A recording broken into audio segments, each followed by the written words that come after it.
You been outside much today? Do what? You been outside much today? No. Pretty day, wasn't it? Oh, yeah. Mosquitoes were horrible. I never got ate up so much in my life. No, I'm feeling about our place today for some reason. Oh, I've been in and out. I've been watching animal all We got enough animals, we can supply the day. world. We're gonna have to start getting rid of some of them. Yeah, I've got to say no.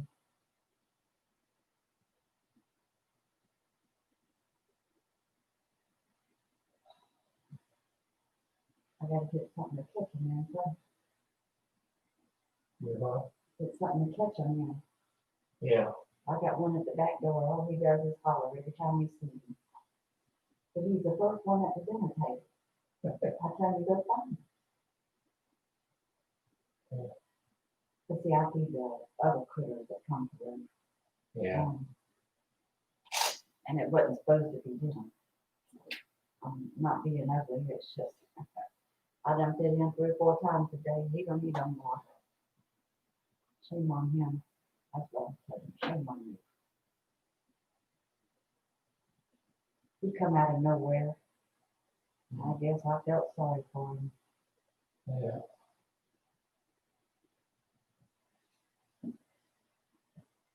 Oh, I told him to go back to where he was. Never that way. Never knew home.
Hello there. Hey. How are you? I'm okay, no. Well, doing good. If it wasn't for the mosquitoes, well, they've been bad.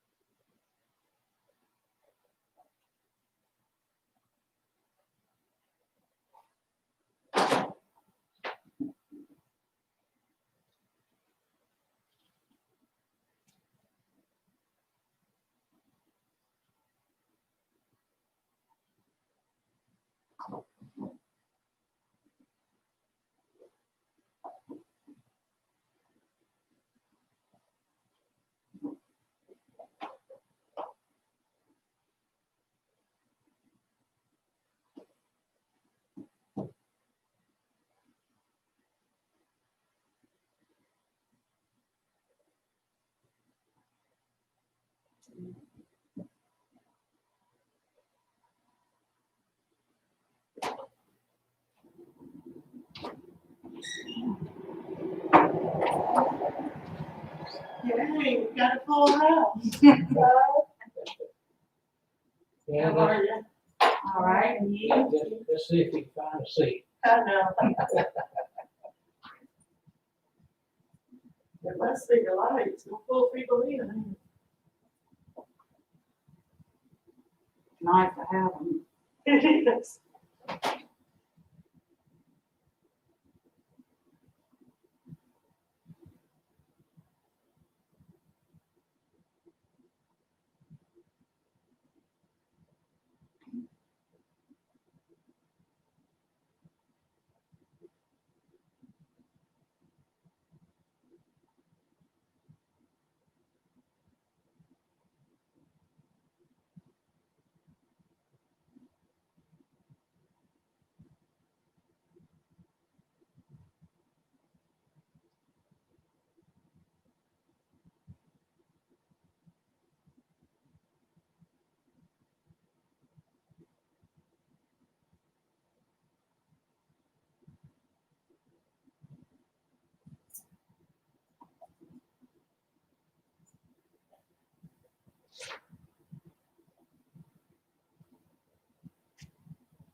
Are there people living over in that house right over next to us there?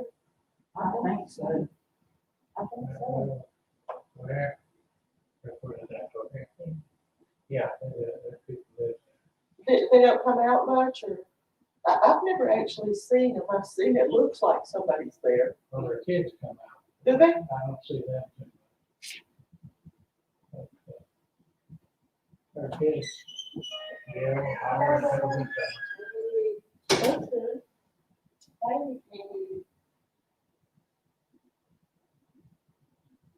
Yeah, they live in those above ground pools there in back. Oh, They okay. really use that every summer. Well, the kids do, the adults never go.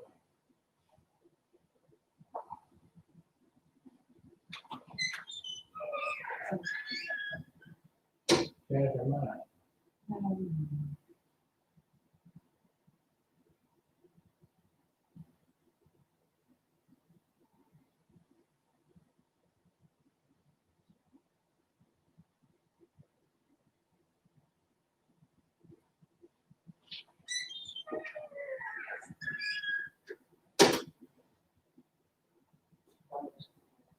Hmm.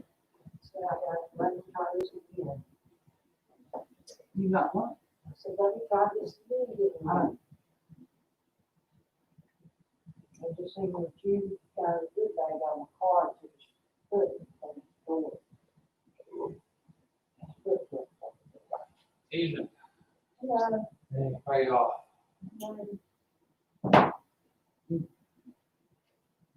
Other people live in what house? I never seen them, I mean, it looks like somebody's there, but I've never seen anybody come out or about. It's warm, They're out. late at night.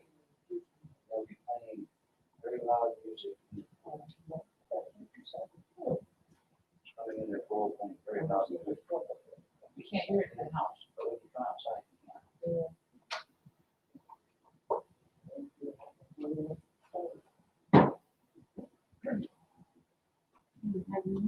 Can't believe I forgot this.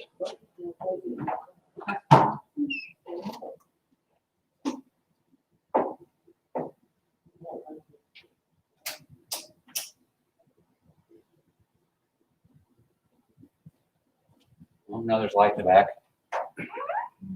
And down the hall. I was looking through the camera over at the house when I started this. And I thought it's dark down that hallway. And I figured I never turned on those three lights. Those three switches. No, they're separate. Okay. Yeah, really. It's a good idea.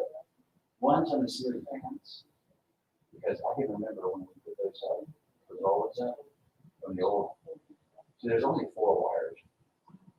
Because there's like 4 fixtures, you know, they were big old 12 lights. And so we had to splice it in and put in thing on stuff, and I got scared. Putting in too many to one, so that one is on the circuit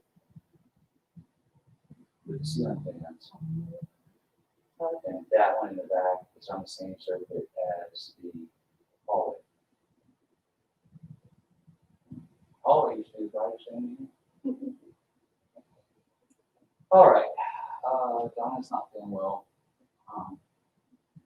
And Taylor may have been exposed. They shut down her place of business. We haven't talked to her, so we haven't been, but we had to get her a place to live real quick this afternoon. She's now staying in a cooler at a hotel for 3 days, and she finds out after that. Or she got 3 days to figure something out. So she and Macy are in a motel and cooler. She showed me pictures of the motel. It's way nicer than our house. So, yeah, to do this word prayer. Let's pray.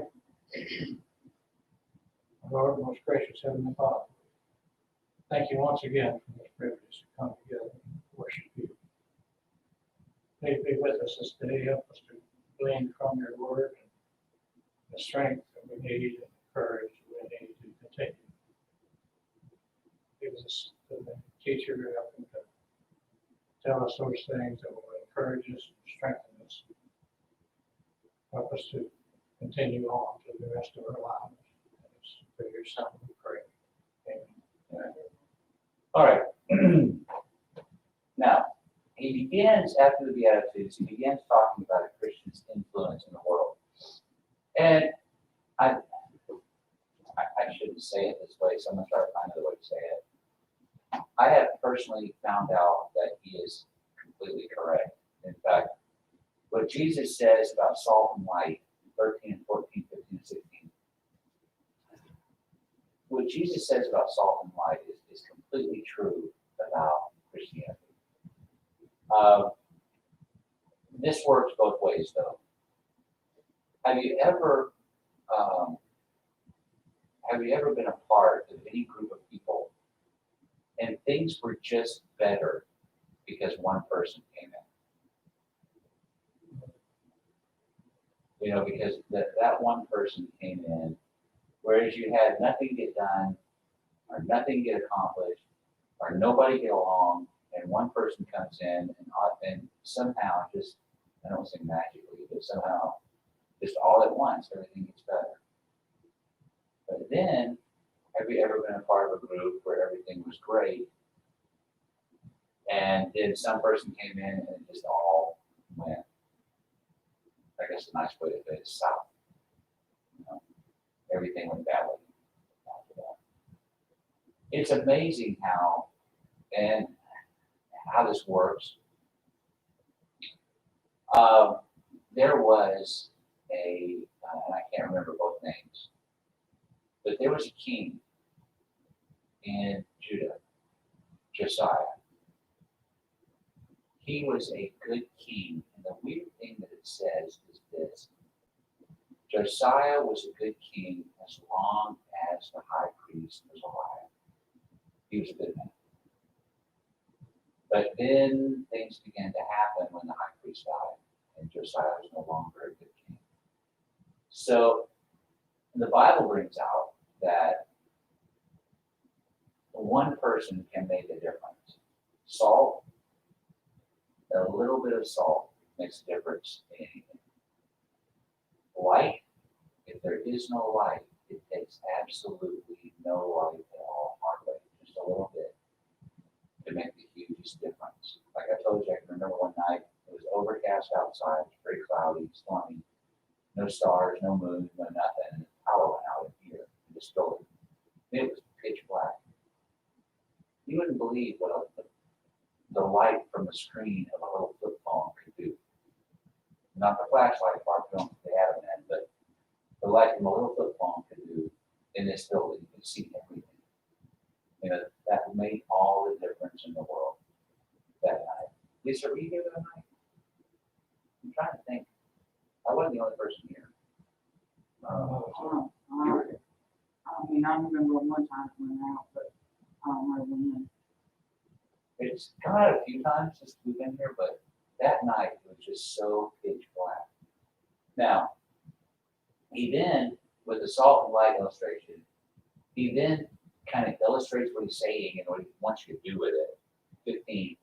Does anyone light a lamp and put it under a basket, put it on the lampstand, and give light to all who are in the house? Let your light shine before men in such a way that they may see your good works and glorify your Father who is in heaven. This is actually happening in school. We did a renovation at the high school and middle school, and they tore out all the ceilings and put in new lights. Took out all the fluorescents, put in these LED lights, except they have lights that they take out one panel and put a light in, and that's the new lights. And they're a lot brighter. But we do a lot of work with projectors like those. Guess what the teachers are doing now? Well, one teacher that has, and they sell this actually, they sell these things that are exactly as big as a panel. They are covering them so they can use their projectors. This teacher has all blue ones, and the whole room is blue. It's like a restaurant, something inside there. It's all blue. You could probably get black ones to cover it up.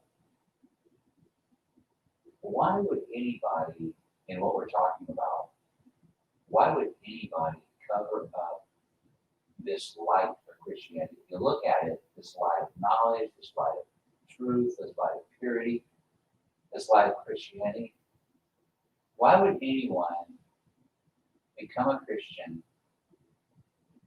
experience this light, and then cover it up? But they fall away. Okay. They fall away. Right.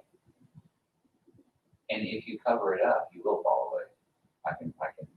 It's just about a given. You know, when Liam went blind, at the early part of the summer, he went totally blind. I did not know that. And the body's instinctual need for light caused his eyes to do this extreme bulging and stretching. And we put sunglasses on it to try to mess with his mind. But your body wants light so desperately, any amount, that he looked, his eyes were bulging to the painful, and he couldn't quit. And he didn't know he was doing it, but that's what they said when we inquired, was the body wants light. Sunglasses work. Sunglasses did somewhat, because it tricks the mind into not so desperately looking. There is some sort of drug, prescription drug that I've been seeing advertised for people who are totally blind. The first problem they have is they can't tell whether it's daylight or dark, and they get their time moved up. Have any of you ever experienced that? I know if you can see, you won't experience that way, but We've been into a cavern. Mhm. If they turn out the lights, it's in Tennessee, I think, or something, and you see nothing, not even, And if they turn it off long enough, I swear, it's just, I shouldn't swear, but it's freaky. I mean, left, right, you don't know, up, down. You don't. But now, there was one time I flew the coast. And how long does it take to get your time back? Because, I mean, they call it jet lag, which is a nice word to say for something that's really, really, really freaky. And where I went, it was just 3 hours. You know, the mountains, it's 3 hours earlier. There's 4 time zones in the United States. And it's just, well, there's more, but this Hawaii, you know, things like that. When you go to Pacific time, you're 3 hours earlier than you are here. How big of a deal is 3 hours earlier? Like this. Yeah. Now, here we are, it's 3 hours earlier. So what time does the sun set right now? I mean, it's just about set now, so it's what, 7:15, so 7:30, it'd be probably dark. So it's actually 4:30 there. Sun's out and it's hot afternoon. another point. Matt would call me from here, Mhm. and I'm West Georgia, we're miles from the border. And he would have no light here, and it would still be just that short amount of distance. And the sun would just be setting. I've seen it before on the news from Savannah, they'll show you Ivy, and it's light there, it's so dark here. You know, that whatever Skycam and Ivy and POV. That is a freaky thing, and the reason that we do that is because of light. What's fixing to happen is gonna mess us up physically. It doesn't mess with little kids that much, but it does with us at a certain age. Daylight savings time's gonna end. How long does it take you to get over and get used to that hour being gone or back or whatever? I'm probably the only one in the universe, I like it the best. I wish they would leave it, it would gradually get dark earlier, not overnight like that. It freaks me out twice a year. It does. It makes a mess.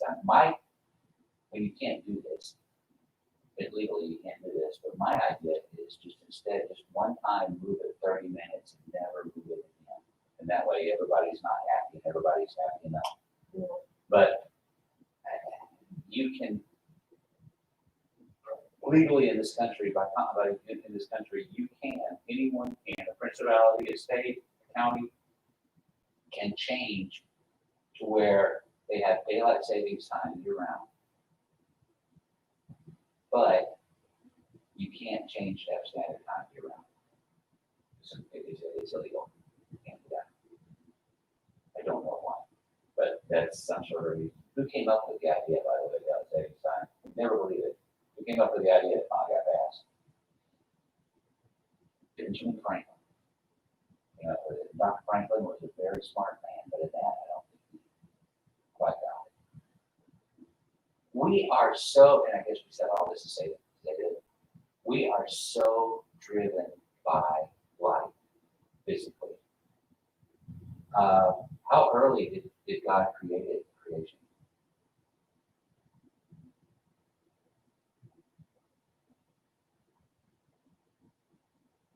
Third day, maybe? Lord said, let there be light. Yeah, Second day, third day, one. And so, you know, it's pretty early. We're sort of driven towards it now. How much light does it take? Does anybody in here like to sleep in the real dark? Anyone? Mother did. that is. She wanted blackout curtains. I mean, she wanted it completely dark. But she wanted that during the day too. She didn't want anybody looking in at her. She was weird about that. Always wanted to. Boy, how many times did we fuss about that these past every time you leave the room, she'd have the blinds down.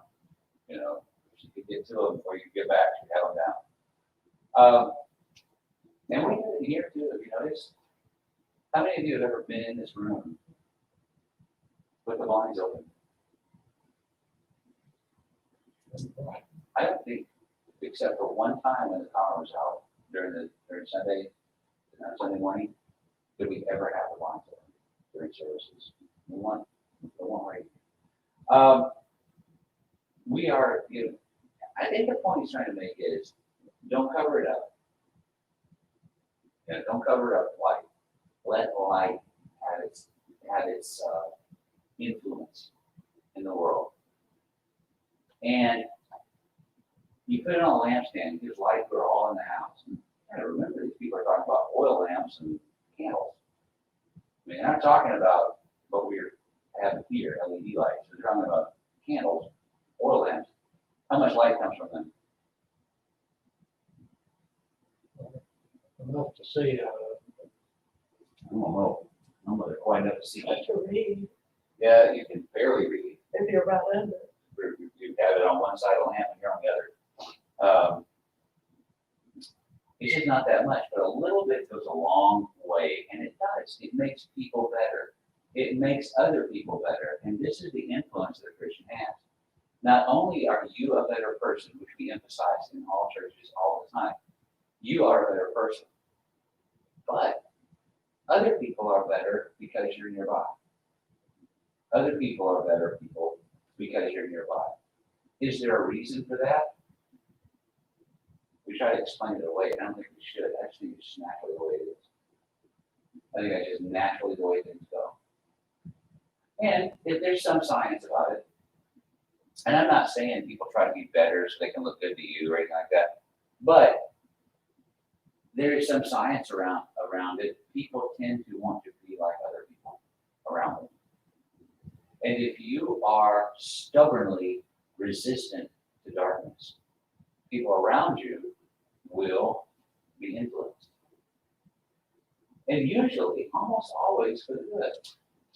Now, what did Jesus come to do about the Old Testament? What was Jesus's view toward the Old Testament? What was he supposed to accomplish in regards to the old law?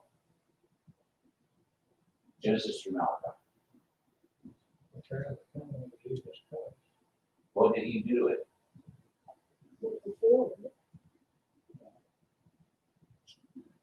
Okay, people filled it, which is kind of what I was looking at, but what does that mean?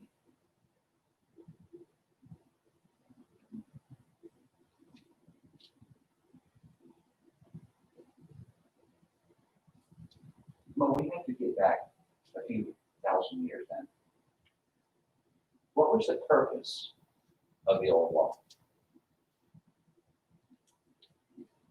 Why did God spend so much time with the Jews? try to prepare people that their son could be born in. Well, what did Jesus institute when he got there? Now, there's a lot of this God's chosen people kind of stuff, children of Abraham. Not all the children of Abraham were the Jews. Some of them were the Arabs, some of them were the Ishmaelites, some of them were the which are the Arabs. But some of them were others, children of Abraham, the Edomites, which Edomian is what Herod was. They were children of Abraham too. He had other descendants. Why were the Jews so important? What did they do?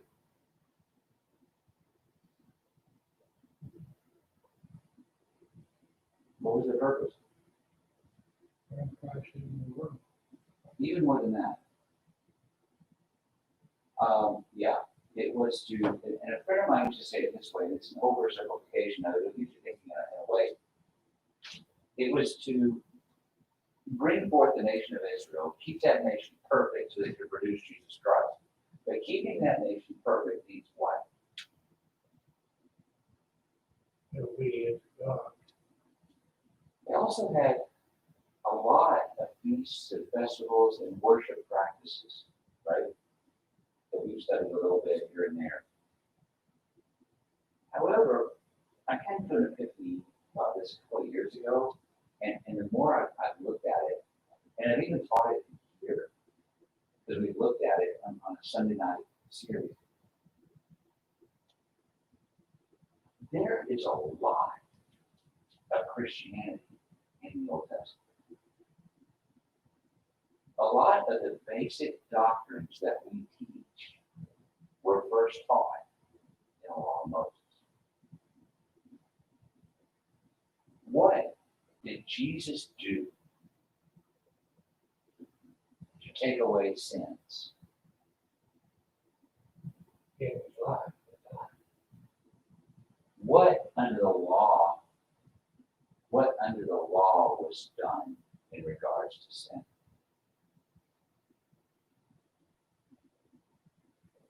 What did they do? They sacrificed what? So, Animals. We don't do that anymore. Why?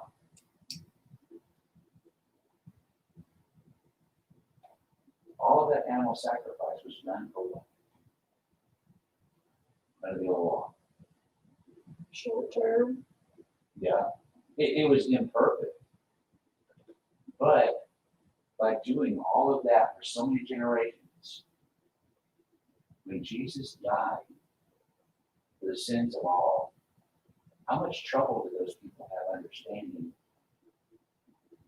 Because that wasn't a new concept, was it? They've been dealing with that for generations upon generations upon generations.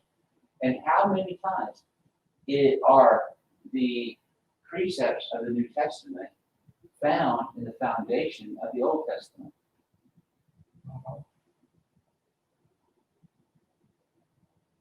How about this idea of keeping yourself pure?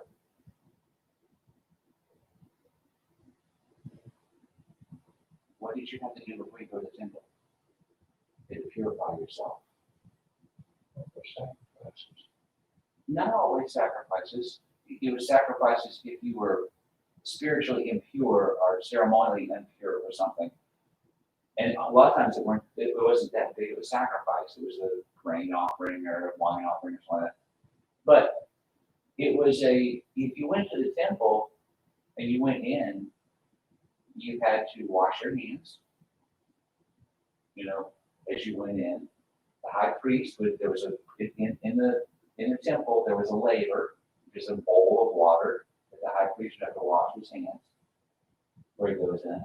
So how much of a stretch is that if you put all of these Old Testament practices of sacrifice and keeping oneself pure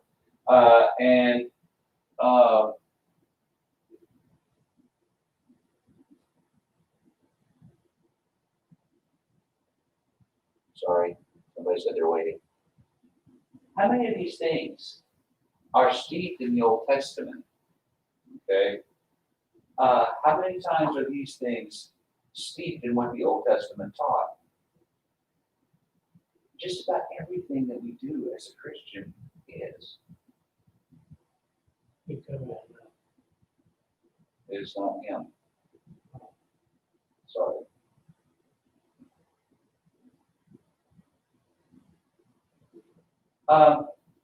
It amazed me the more I studied the Old Testament is how much the Old Testament got people ready for the truth of the Scriptures.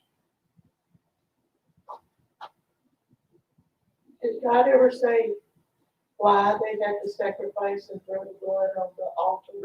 It was for the sins of the people. I mean, I know the reason, but did he ever say why blood? No, not I was particularly. trying to think and I didn't ever remember it, but he did, and it must have been pretty gory. It was, and the way the altar was built is not the way our. Yeah. This thing is a big, huge with ramps. And they did it with thousands. But you have to also understand that it wasn't the first time it had happened. All these pagan religions practiced it. Yeah. It makes sense to all these people. They practice some form of this, or a lot of it anyway. But even, even every Sunday where we partake of the communion service, the unleavened bread, the fruit of the vine, where does it have its roots? Sacrifice. Passover. And what did the Passover mean? Yes, The rescue. death angel passed over. The children of Israel came out of, they were saved from Egypt. Egypt. Okay?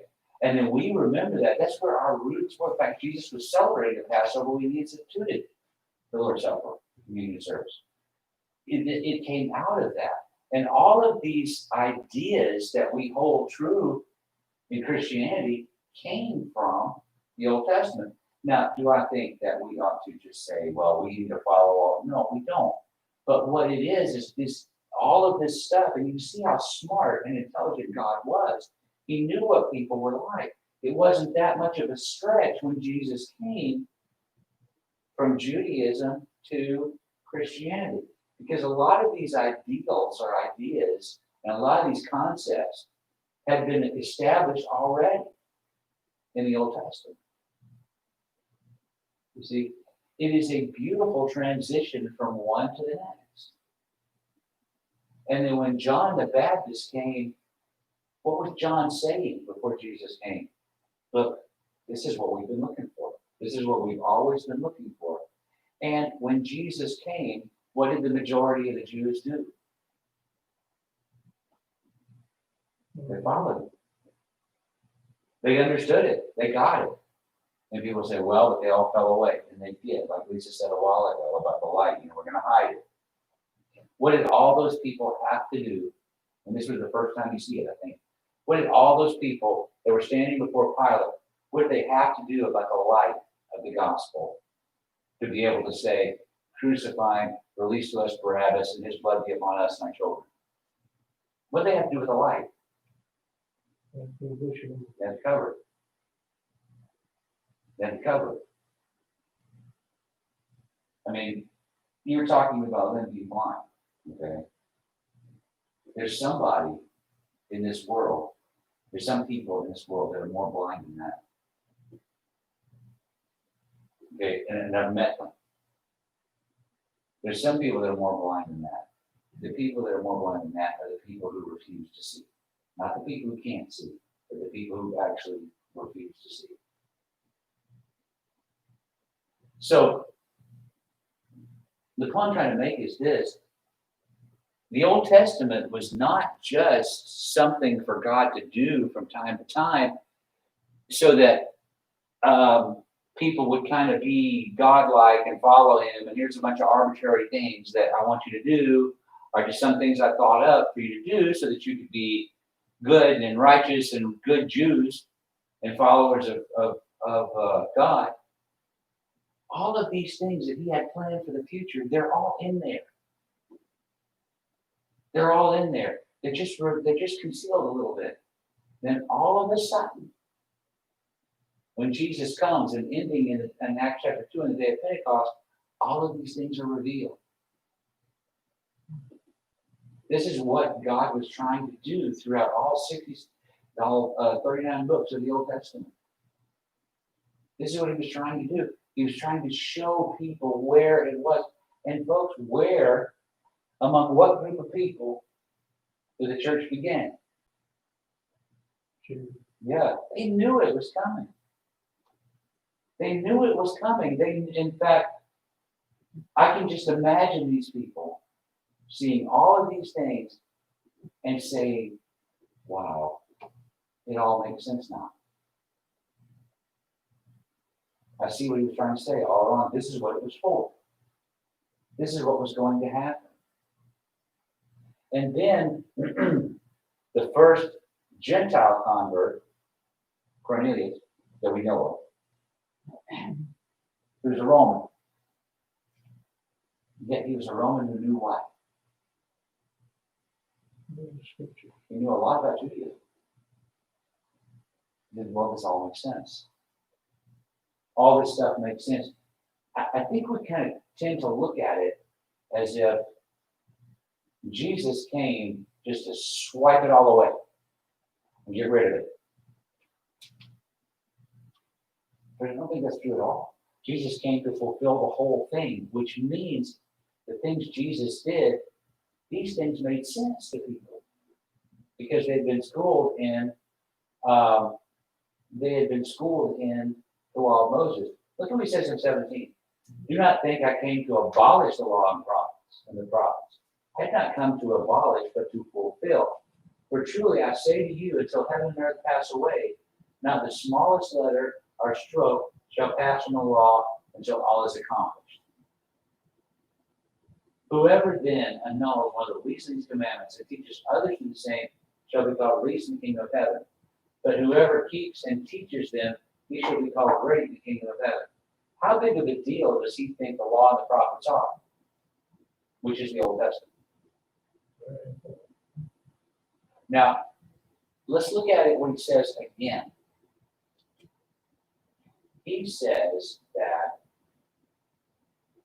does he say, I'm gonna get rid of it? Or does he say, until heaven and earth pass away, not the smallest letter or stroke shall pass from the law until all is accomplished? Lucy, do you have the King James? You might have the King James. I believe the King James reads, not one jot or tittle shall pass from the law. What's a jot or tittle? Small stroke, small letter. Some of the versions, and mine doesn't, but a jot and a tittle are not words, and they're not letters. They're pieces of letters in Hebrew. One of the versions does a very, very good job by saying the dot of the I or the cross of the T shall not pass from the law of the prophets. That's how much Jesus revered it. And how long is it going to be? He said, I didn't come to abolish, but to fulfill. Until heaven and earth pass away, not the least part of the law is going to be gone.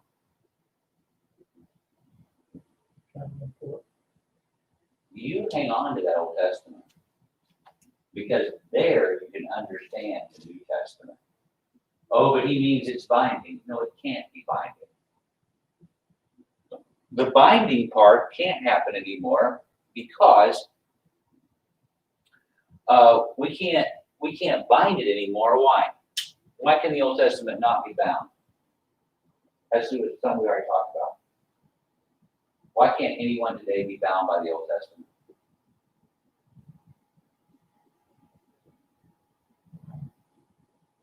Where did these sacrifices have to take place?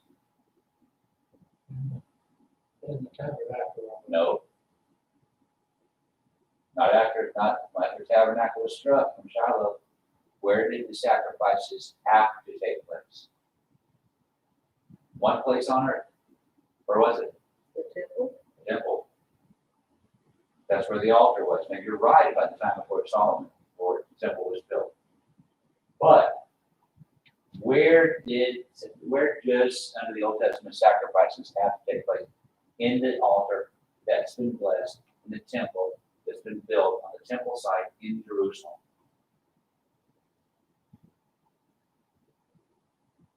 That ceased to be an option in what year?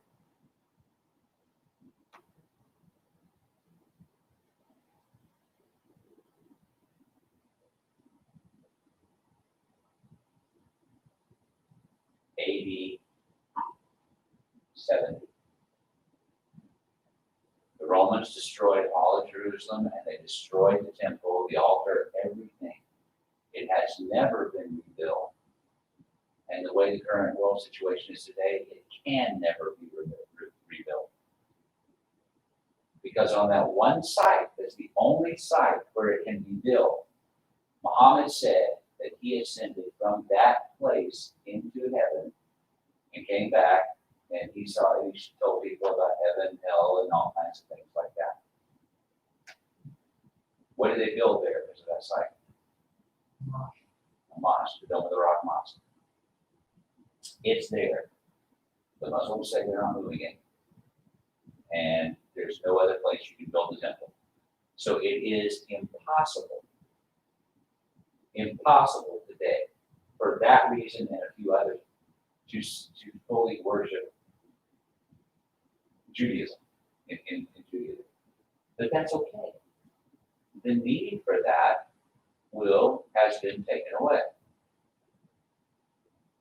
Now, so far as Christianity is concerned, what are some of the basic practices of the church? What do we do? Don't say singing because that's not going to work. Baptized. Hmm? Baptized. Baptism. Okay. Lord's Supper.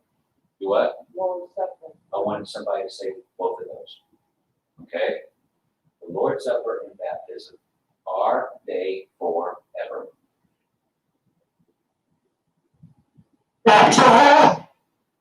What'd you say? I'm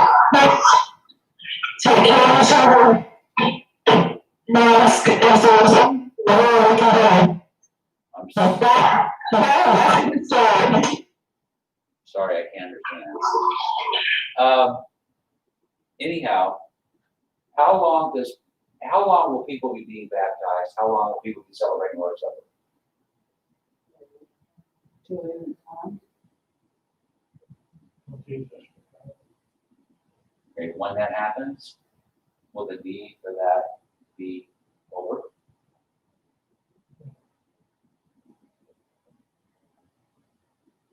I mean, there are 3 ages: patriarchal age, Mosaical age, and Christian age. When the Christian age will have come to an end, when the Christian age will have come to an end, are people going to be baptized? Will people celebrate the Lord's Supper? The need for those things will pass away. Now, I said, don't say singing. Why? I said, don't say singing because, yeah, there is. John says there is, right? I'm sure they won't be in these red books, and the same songs that we sing that sound like they're from the 50s, but, it will be these new songs that some of them were so beautiful that he couldn't write them, he said. So, will there be a need for everything that we think is a religious thing even today? No. They'll be done away. People say, well, animal sacrifices in the Old Testament had its purpose. It was gory, it was bloody, it was awful. I'm glad we don't do it. I don't like it even today, but it had its purpose. Is it done today? No, can't be done today. Why? What now? We can't do the temple, but even that's kind of okay, because why? About animal sacrifices. What about religion and animal sacrifices is true today?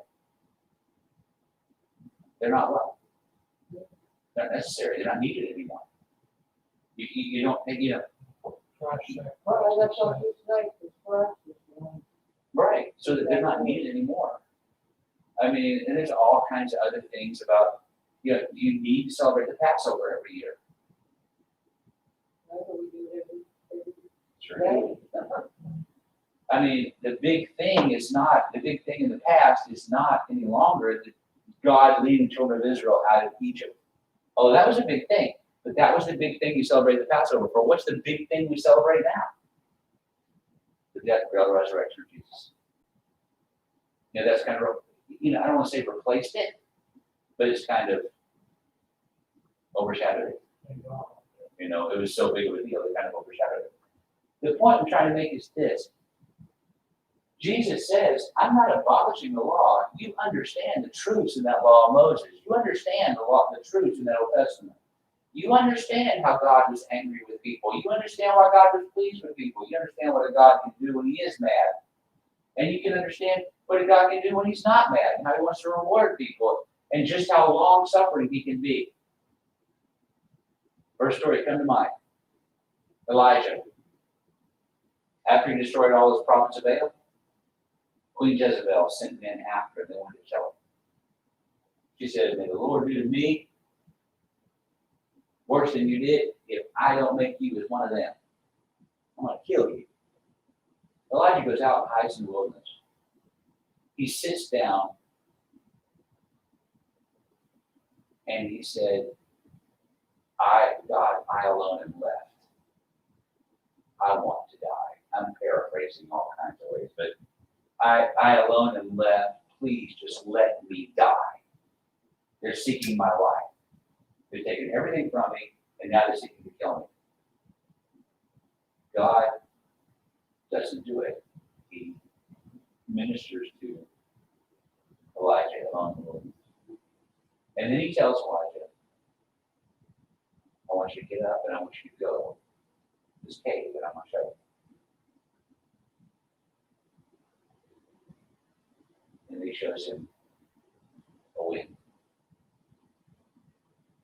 A wind that breaks the rocks all around. And a fire that burns. And a huge fire. And he shows him an earthquake. And then he tells him, Elijah, get up and go to these places. I've got some work for you to do. There's anoint some kings and do this other stuff. I've got some work for you to do. What was the difference between I'm not any better than my father, just let me die. I alone am left. I don't want to do this anymore. That's what he was on God. But then everything he told me, I don't want to do this anymore. Let me die. I've had it. To, okay, God, I'll go and do this. And Elijah went for years after that working and forgot. What made the difference? The same thing I think that makes a difference today when we're discouraged. We just need to see God. We just need to see Him. Now, tell me the truth. How many of you have heard me tell that story before? In sermons and all kinds of stuff, right? And the reason is that it's just the same as happened before. People get discouraged today. God is going to stay with you, and God's going to be with you, even when you're discouraged, and even when it seems everything is coming to an end for you.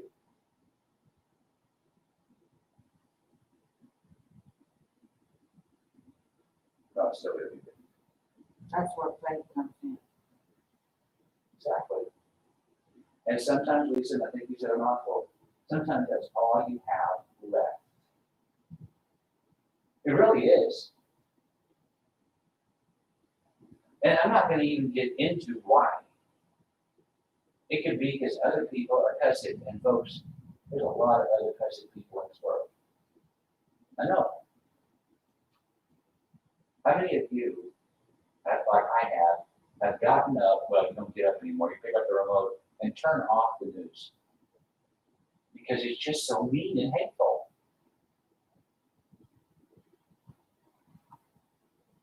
I've done it many times. I wish they would just put the last 5 minutes of the news on, but they have some, almost all of them do it, the national people, have some neat, wonderful, great story of some kid playing a trumpet, for first responders and all this kind of stuff. But, I love that stuff. But all this other stuff, this guy says another one is a scumbag, and this one says he's a scumbag bag, and I hate all this stuff. People. Look at what Elijah went through. His government was trying to kill him. And God said, I'm still with you. Look what Elisha went through. Look at the friendships that he had. Look at the sermon was almost going to be like that Sunday. Maybe this coming Sunday, it's almost going to be like that last Sunday. But, what I'm trying to say is this. All of this wonderful stuff that we teach in the New Testament, it all was prepared for us in the Old Testament. Jesus said, don't throw it away. It's wisdom. It's knowledge. It's teaching. It's beautiful. I'll leave you with this. One of the favorite Church of Christ scriptures is found in 1 Timothy or 2 Timothy. All scripture is inspired of God and good for teaching, for reproof, for correction, and training, and so the man of God may be adequate, thoroughly equipped for every good work. When Paul was writing, all scripture What's he talking about?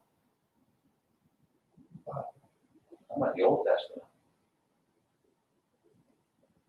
Why do I know that? That's what I've been doing. He was still writing it. Okay, it hadn't been written yet. Most of it hadn't been written yet.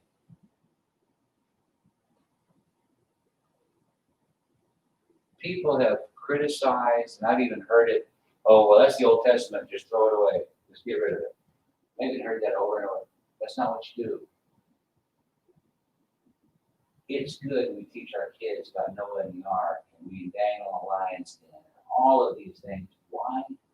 Because those things build a great foundation to teach them about the wonderful things the gospel has to offer. You know, how many times do we talk about some biblical truth and say, you know, that's just like what God did with me, or that's just like what Saul did, or just like what David said.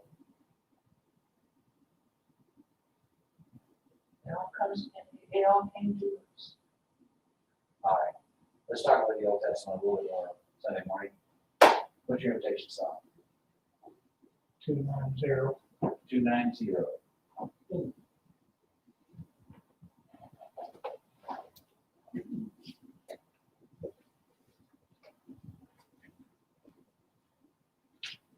All right, 290 is called, for those at home, Be With Me, Lord. If you stand in need, respond to the Lord's invitation. When you come, let's together stand.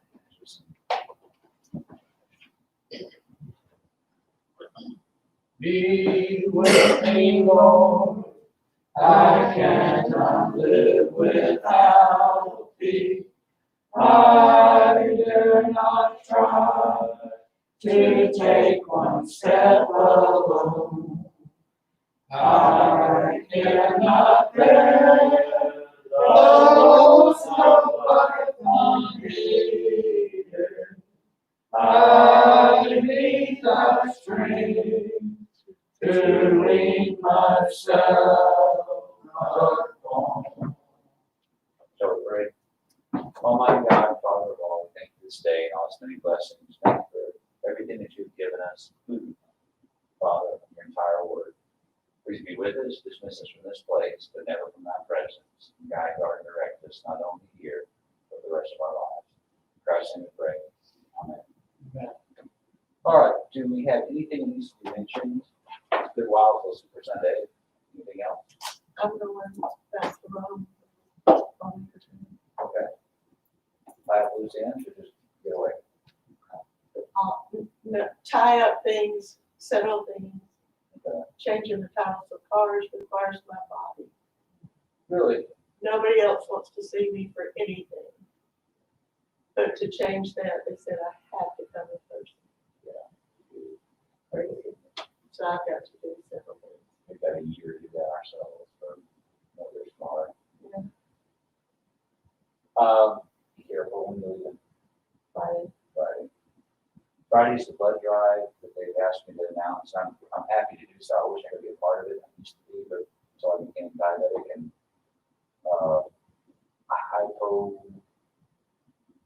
hypothyroid and all that kind of stuff. They won't let me anymore. But if you can, please do so. I think there's somebody who can. Please encourage them to do it. The Red Cross is severely low on donors right now and blood products. Anything else? Folks, we'll see you Sunday, if not before. Brother Wilson, Joe and Kim, good to have you with us. Hey, Charles, good to be here, Joe. Glad to have. What time is it there? It's 3 hours earlier, right? So it's. Well, it's not my supper time yet. Yeah, it's just about is for us too. It's past supper time for me. Y'all have a real good. How's the weather there? Oh, it's nice and cool, about 69 degrees. It's only about 75 here. Well, thanks for joining us, Joe and Kim. Can y'all talk? Thanks for saying that. Bye. Joe and Kim, can you talk, or where are you? No audio at night, huh? Well, I'm gonna shut this all down and y'all have a nice evening, okay?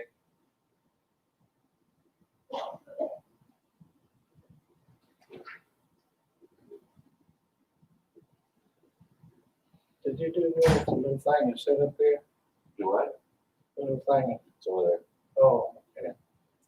I'm trying to find it tonight. It's actually doesn't need to be there. It's not a good place for it, but if you put it over there where it was, it,